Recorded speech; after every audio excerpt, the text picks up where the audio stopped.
저는 잠언 3장 5절과 6절의 말씀, 너는 마음을 다하여 여호와를 신뢰하고 내 명철을 의지하지 말라.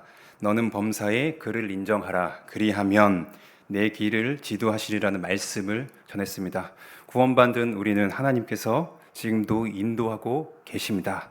다만 우리가 사람이기 때문에 하나님을 바라보지 못하고 내가 가진 옆에 있는 것, 내가 의지할 만한 그 무엇이 있으면은 하나님을 바라보지 않고 우리는 나의 무엇을 쫓으며 갔기 때문에 다시 한번 이 그 시간에 우리는 하나님의 백성이기 때문에 지금도 우리와 함께 하시는 하나님만 바라보며 하나님을 신뢰해야 될 것을 말씀을 전했습니다. 이것의 연장선상에 있어서 인도함을 받는 우리에게 있어서 우리는 어려움이 없습니다. 내가 원하지는 않지만은 때때로 시험을 받게 되기도 합니다. 유혹을 받는 우리의 삶입니다. 오늘 본문에 비추어 보아 우리의 신앙 여정에 있어서 우리에게 있는 시험에 대해서 저는 본문의 근거로 해서 말씀을 전하도록 하겠습니다. 본문은 우리가 너무나 잘 압니다. 도망자 다윗.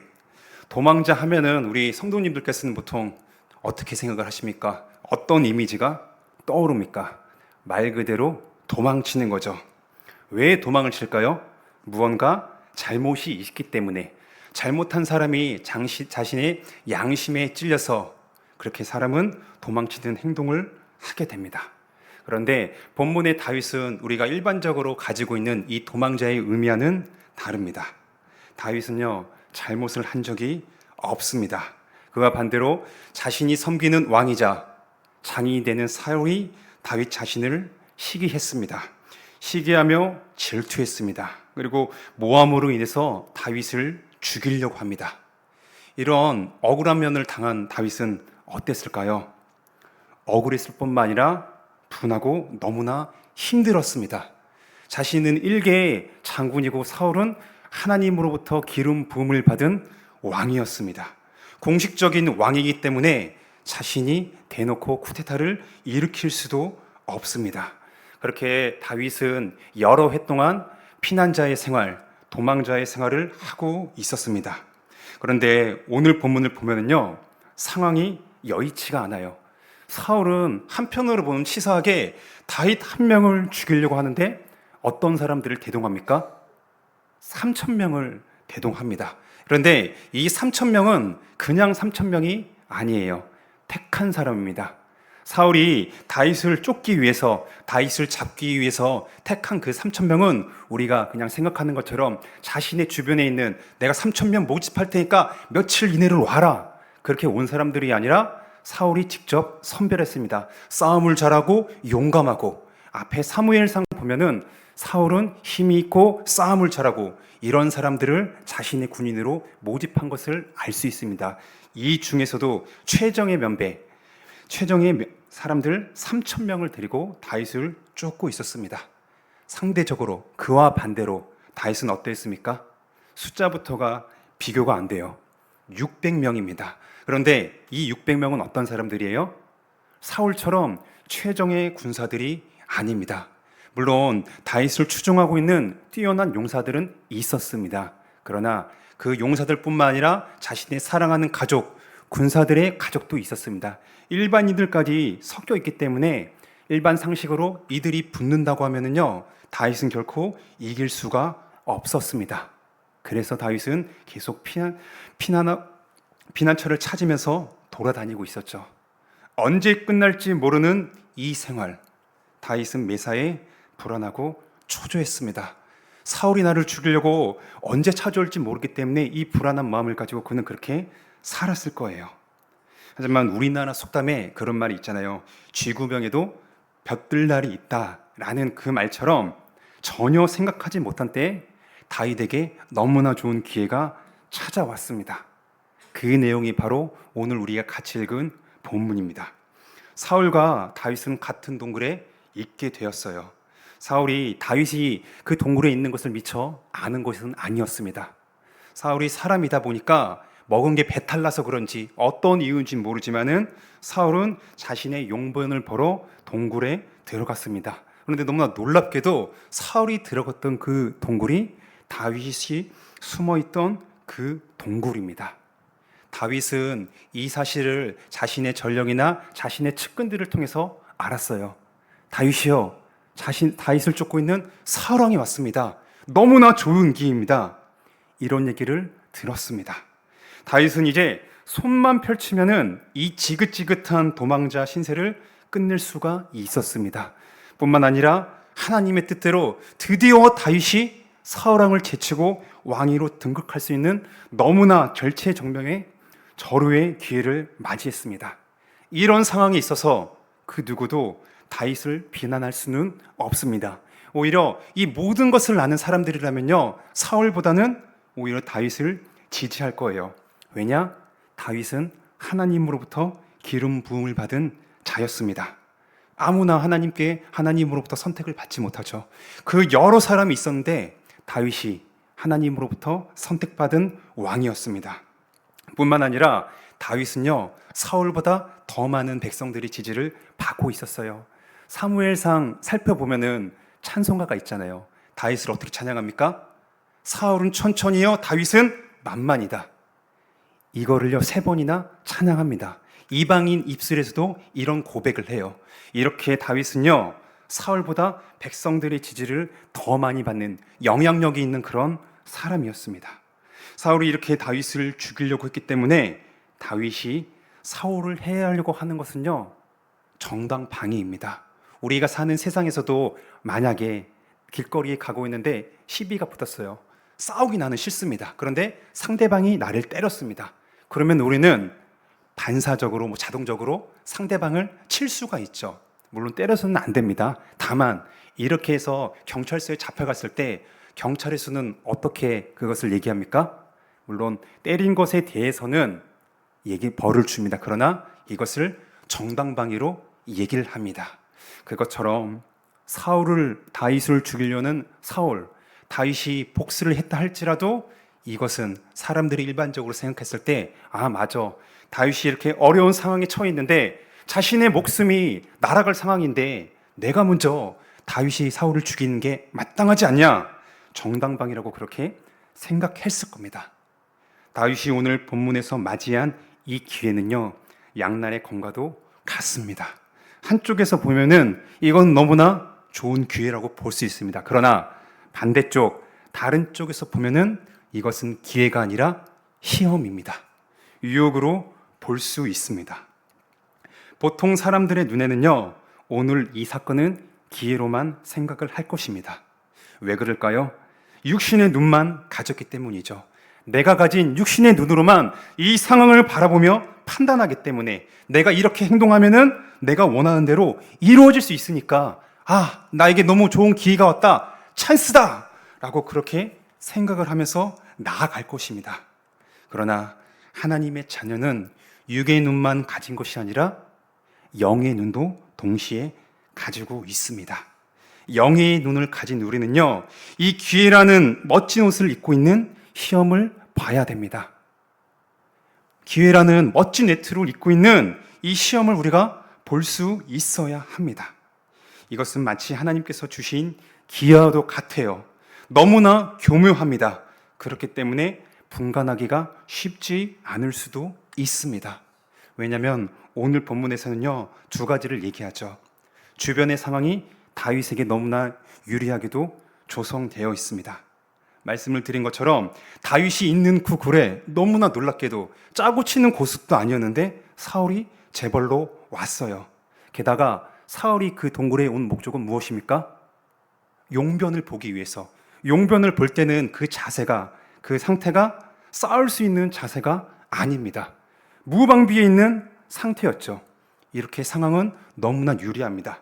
또한 다윗 주변에 있는 측근들은 어떻게 얘기합니까? 다윗이요, 오늘입니다. 이때입니다. 이 날을 위해서 하나님께서 이 기회를 주신 것이 아닙니까? 부축입니다. 이 말은요, 사람들이 다윗에게 아부하는 말이 아니었어요. 그들은, 다윗의 옆에 있던 사람들은 하나님의 말씀을 가지고 하나님께서 이렇게 말씀하셨잖아요. 오늘이 바로 이 날입니다. 하나님의 말씀을 가지고 이 상황을 바라보며 해석했습니다. 현실의 상황과 하나님의 말씀이 모두 나에게, 다윗에게 유리하게 흘러가고 있어요. 그렇다면은 이 상황은 어떤 상황입니까? 분명히 하나님께서 허락하신 기회로 보일 겁니다. 그렇지 않습니까? 이런 때에 내가 그토록 원하던 것, 이제 이 손만 내밀면은, 손가락만 움직이면은 얻을 수 있는 상황입니다. 불안해요. 그래서 잠도 잘 못 잡니다. 쫓기고 있어요. 이 도망자의 생활을 이제 끝낼 수 있다라는 이때, 여기서 그만두는 건요, 그 어느 누구도 쉽지가 않습니다. 우리가 같이 읽은 이 내용, 처음 읽으신 것이 아닙니다. 설교 말고도 개인적으로 성경을 읽으면서 다윗의 생애, 우리가 작년에 사무엘상 성경대회 때 공부도 했잖아요. 하신 분들은 더 잘 아시겠지만은 우리는 내 얘기가 아니기 때문에 더 이것을 쉽게 생각할 수가 있습니다. 맞아. 다윗이니까 이렇게 했을 거야. 이거는 어려움을 겪었지만은 이렇게 하나님 때문에 극복을 했네. 쉽게 생각하는 경우가 많습니다. 그러나 우리가 머리로 아는 것과 이 상황을 실제로 내가 마주하는 것은 전혀 다른 이야기입니다. 우리가 다윗 같은 경험을 그 누구도 아마 하지 않을 겁니다. 그런 일은 없어야 돼요. 이와 비견되는 인생이 달라질 수 있는 문제들 우리가 겪었고 앞으로 만날 수도 있습니다. 예를 들면은 우리가 대학에 가려고 공부를 했을 때, 직업을 선택할 때, 결혼 배우자를 고를 때, 나의 사랑하는 자녀의 학업을 고민할 때 어떻습니까? 제가 일례로 말씀드린 문제는요, 한 사람의 인생에 있어서 너무나 중요한 문제입니다. 그렇지 않습니까? 그렇기 때문에 우리 아이들은 어떻게든 더 좋은 교육을 받고자 하고, 어떻게든 내가 조금 더 사람들이 생각했을 때 좋은 직장에 들어가려고 하고, 또한 어떻게든 상대적으로 더 좋은 배우자를 만나려고 합니다. 이걸 자체를 우리는 나쁘다고 할 수는 없습니다. 우리가 이렇게 다윗과는 다르지만은 비슷하게 여겨질 수 있는 이 문제들, 내가 돌아봤을 때 어떠합니까? 내가 원하는 대로 이룰 수가 있습니다. 주변 사람들도 내가 겪고 있고 고민하는 지금 맞닥뜨린 상황, 어떻게 결정해야 되는지 따라 봤을 때 모두가 좋다고 얘기를 해요. 하나님의 말씀에 위배되지 않는 듯 보이기도 합니다. 이 삼박자가 너무나 잘 맞았을 때 우리는 이것을 기회라고 봅니까? 아니면은 기회가 아니다, 시험이라고 보십니까? 은혜의 보좌 앞에 우리는 예수 그리스도를 힘입어 우리의 문제를 내려놓아야 됩니다. 그뿐만 아니라 인도하심을 구하는 것은 맞습니다. 그러나 대개 이때 시험이 찾아옵니다. 다윗의 상황이 바로 이렇습니다. 다윗은 어떤 사람이었습니까? 사도행전 저자의 표현대로 하나님의 마음에 합한 자였죠. 하나님을 신뢰하며 그는 하나님의 인도하심을 구했습니다. 수많은 시편의 기록들이 그것을 증거하고 있어요. 이러한 그에게 하나님은 시험을 허락하셨습니다. 이 시험은 하나님을 향한 중심이, 다윗이 하나님을 사랑합니다, 찬양합니다, 하나님만을 오직 신뢰합니다, 이 입술의 그 고백이 정말인지, 하나님을 향한 그 중심이 어떠한지 잘 드러날 수 있는 그런 시험이었습니다. 잠언 17장 3절에 이러한 성경 구절이 있습니다. 도가니는 은을, 풀무는 금을 연단하거니와 여호와는 마음을 연단하시느니라. 아멘. 하나님께서는 이렇게 자신의 섭리를 통해서 우리 하나님의 백성인 우리의 마음을 시험하십니다. 우리 마음에 있는 것이 어떠한지 분명히 알기를 원하시며 그것을 드러내십니다. 본문에 나와 있는 상황을 통해서 다윗의 마음이 어떠한지 정확히 드러났습니다. 이 상황, 하나님께서 허락하신 시험임을 당장의 사람이 파악하는 것은 어려울 수 있습니다. 더군다나 하나님의 말씀도 이 상황을 마치 지지하면서 받들고 있는 것처럼 그렇게 보인다면 신자로서는 더더욱 오케이, 이렇게 가야겠다 생각하면서 전진을 할 것입니다. 기회 같은 이 시험, 과연 본문의 다윗은 어떻게 행동했을까요? 결론은 우리가 너무나 잘 알고 있죠. 다윗은 사울을 살려주었습니다. 그러나 그 이전에 그가 어떤 행동을 하였는지 우리는 다시 한번 살펴보아야 됩니다.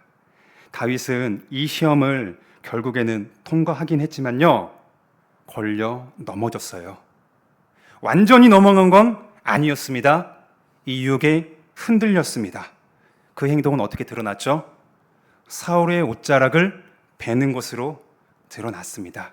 이 행위 뭐 별거 아닐 수 있다, 죽이지 않는 것만으로도 너무 대단한 거 아니냐, 이렇게 생각을 할 수 있어요. 그러나 다윗이 했던 그 행위는요, 사울의 왕됨을 공격한 것입니다.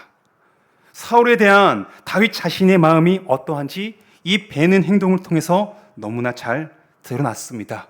그 행동이 비록 사울을 죽이는 데까지 나아가진 않을지라도 그렇게 다윗이 그 사울을 향한 마음이 어떠한지 잘 드러나는 행동이었습니다. 사울의 옷자락을 벤 후에 다윗의 마음은 찔렸습니다. 5절에 보면 그렇게 얘기하고 있습니다. 이 양심의 찔림은 단순히 우리가 흔히 생각하는 것처럼 도덕적으로 양심이 찔린 것이 아닙니다. 사울을 안 죽였습니다. 그냥 옷자락만 뱄을 뿐이에요. 이것을 가지고 일반 사람이 봤을 때 옷 찢어졌으니까 꼬매라, 사줘라, 이렇게 할 수 있지만은 그 누구도 크게 비난하지는 않습니다. 살인까지 가진 않았기 때문에. 그래서 다윗이 마음이 찔린 그 양심은 도덕적이거나 윤리적인 그 양심이 아니라 하나님을 향한 양심이 찔린 것입니다. 다윗이 한 행동은 표면적으로는 사울을 향한 것처럼 보일 수 있습니다. 그러나 사울이 아니라 하나님을 향한 것입니다. 다윗이 하나님께 일격을 날렸기 때문에 다윗 자신이 그 사실을 깨닫게 된 겁니다. 감사하게도 다윗은 그의 양심이 살아 있었어요. 움직이고 있었습니다. 하나님을 향한 그의 양심은 물고기가 마치 물을 만나서 팔딱팔딱 뛰듯이 하나님을 향해서 그의 양심이 비록 죄를 범하긴 했지만은 하나님을 향한 그의 양심은 살아서 역동하고 있던 것입니다. 이 양심, 다윗의 찔림은요, 아무나 갖는 것이 아닙니다. 세상의 모든 사람들, 하나님의 형상과 모양으로 지음받은 소중한 피조물입니다. 비록 타락으로 인해 처음 지음받을 때와는 다르더라도 그 흔적은 여전히 있습니다. 그 증거가 바로 모든 사람 안에 있는 양심입니다. 그것이 증거하고 있죠. 그래서 일반 사람들에게는 이 도덕적인 행위에 대한 것으로 양심을 가지고 있다는 것, 하나님의 형상과 모양으로 지음받은 이 피조물이라는 것을 그렇게 증거하고 있습니다. 하지만 다윗의 양심은 말씀드린 것처럼 하나님의 백성들만 가진, 오직 구원받은 하나님의 그런 사랑받는 자녀들만 가진 그런 양심입니다.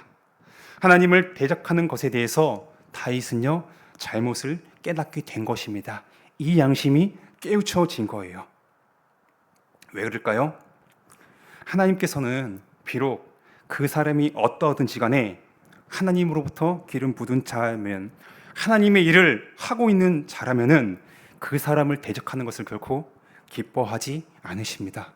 6절에서 다윗의 고백을 통해서 그렇게 잘 나와 있죠. 왜 그럴까요? 사울이 가졌던 왕의 권위는요, 바로 하나님께서 그를 선택하셔서 주어진 것이기 때문입니다. 사울 자신이 내가 싸움을 잘하니까, 키가 더 크니까, 잘생겼으니까 나를 따르라, 자신이 왕위를 쟁취하신 것이 아니라 이스라엘의 참만하신 왕이신 그분께서 직접 인간을 세우심으로 이스라엘을 다스리게 하셨습니다. 그 중에 한 왕이 사울이었죠. 그렇기 때문에 하나님을 대신하여 이스라엘을 다스리도록 한 그 사울을 대적하는 것은 그 권위를 주신 하나님을 대적하는 것입니다.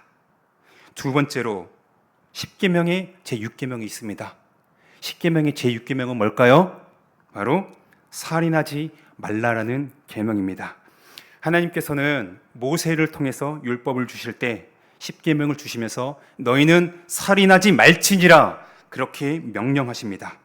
이유가 어떠하든지 간에 만약에 다윗이 사울을 해쳤다면 그는 하나님의 말씀을 어긴 것입니다.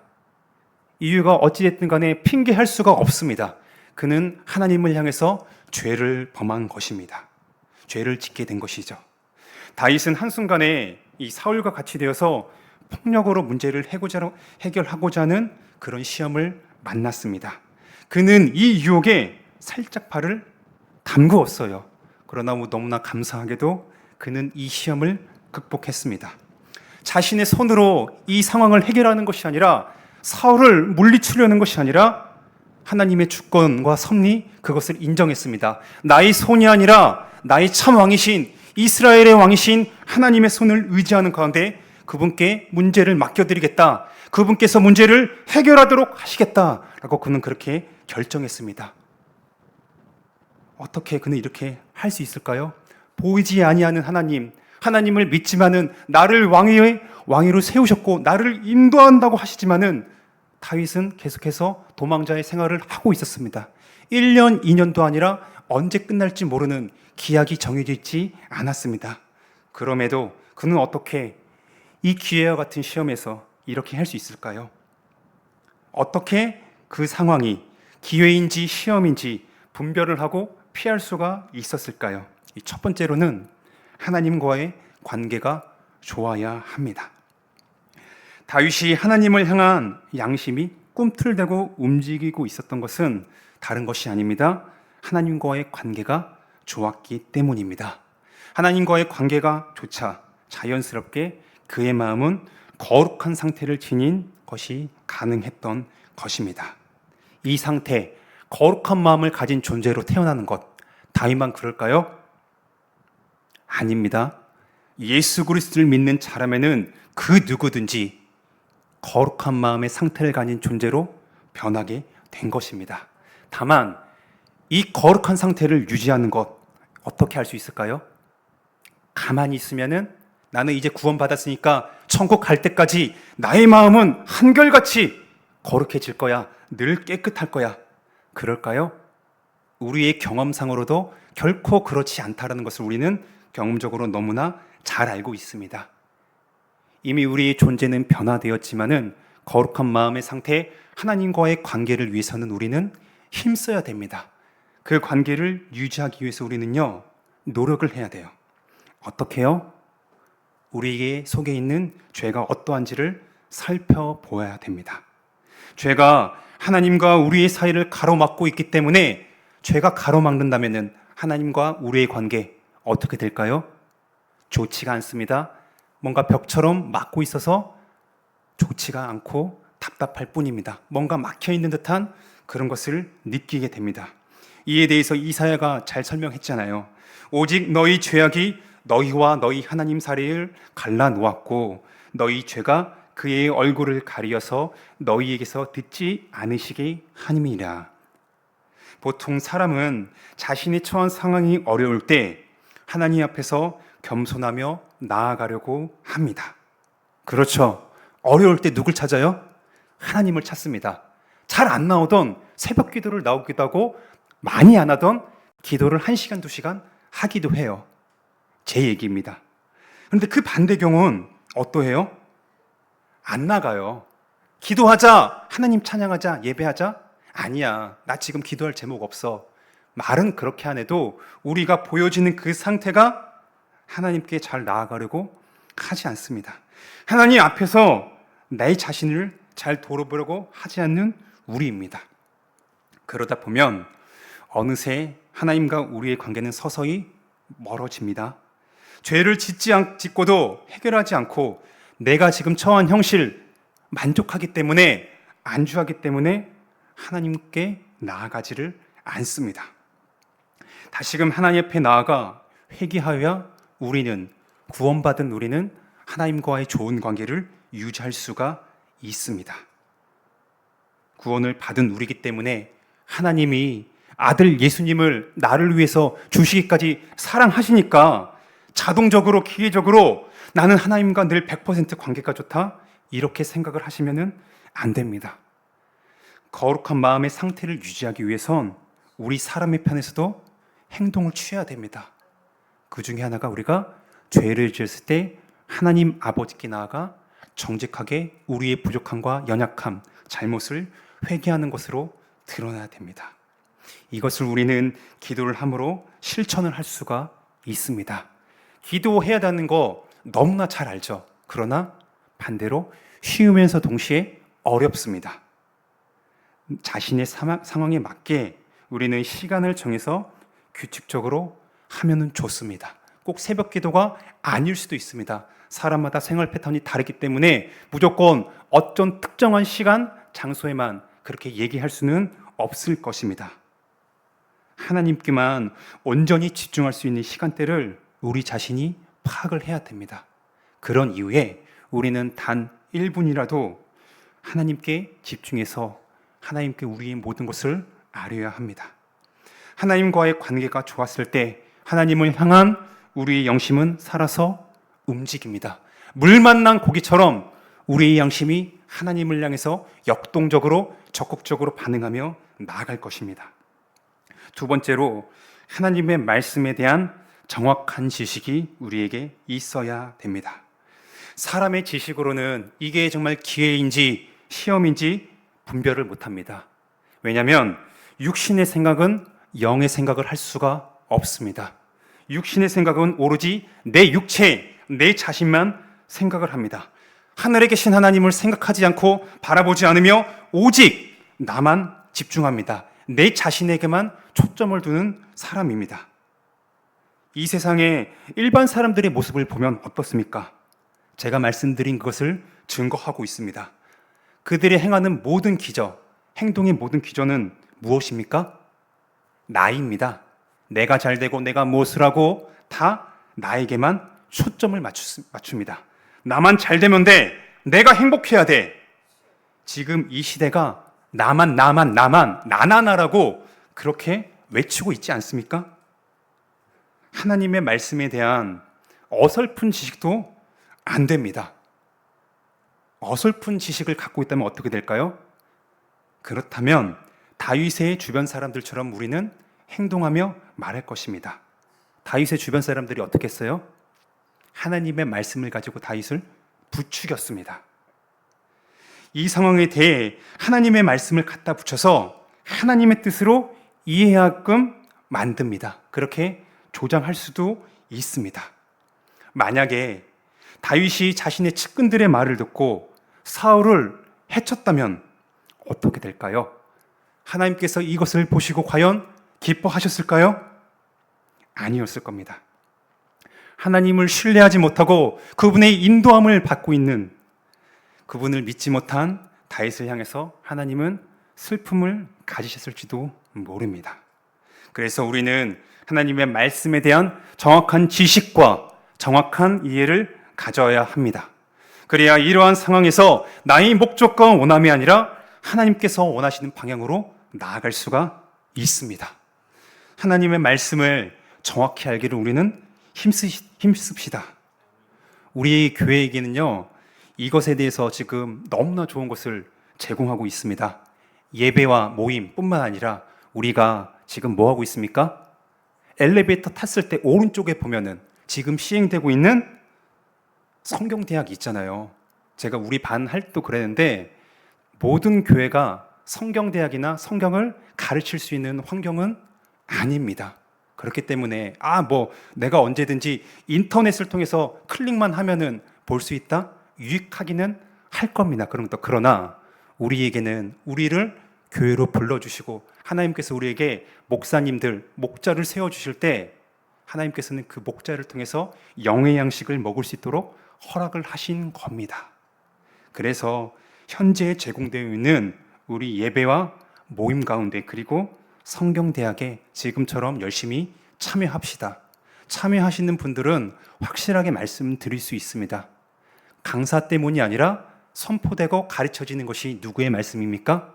하나님의 말씀이기 때문에, 그리고 도움을 주시는 분들이 적어도 학교에서 열심히 배우신 분들이 도움을 드리고 있습니다. 그래서 그런 것을 듣고 열심히 참여하신다면 성경을 이해함에 있어서도 하나님에 대한 지식도 올바르게 분명히 가실 거라 믿습니다.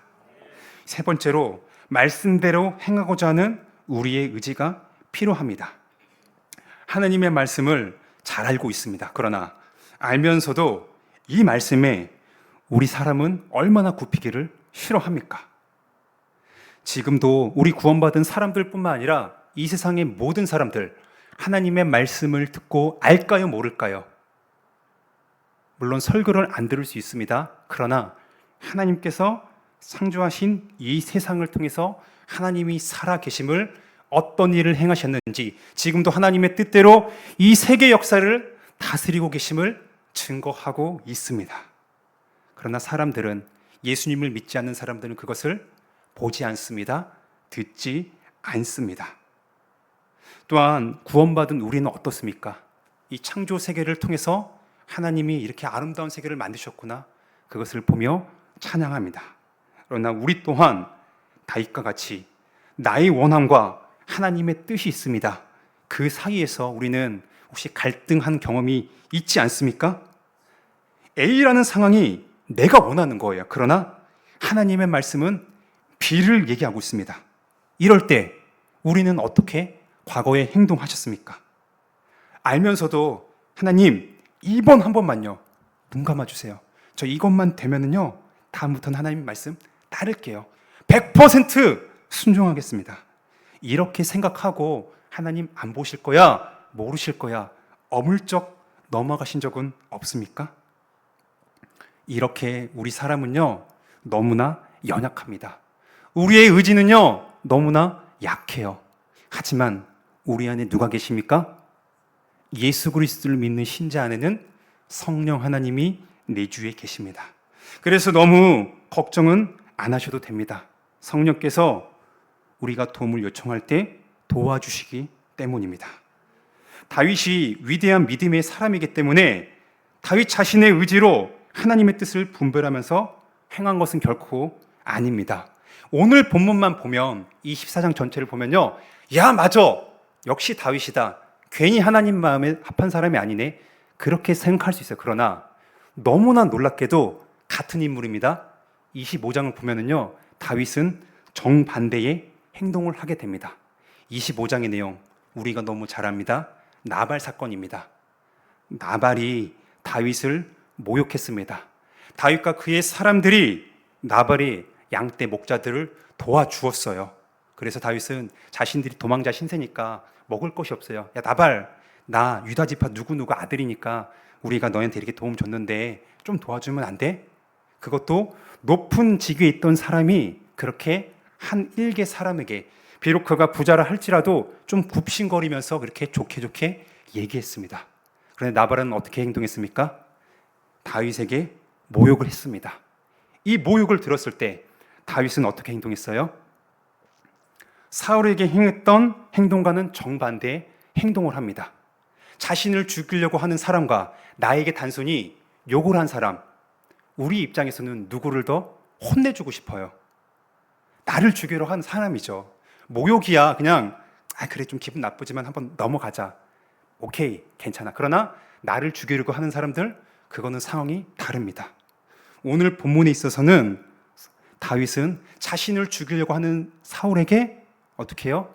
하나님을 의지하고 믿는 가운데 성령님의 도우심으로 자신의 의지가 하나님의 말씀을 위반하지 않는 대로 하나님께서 기뻐하신 뜻대로 행했습니다.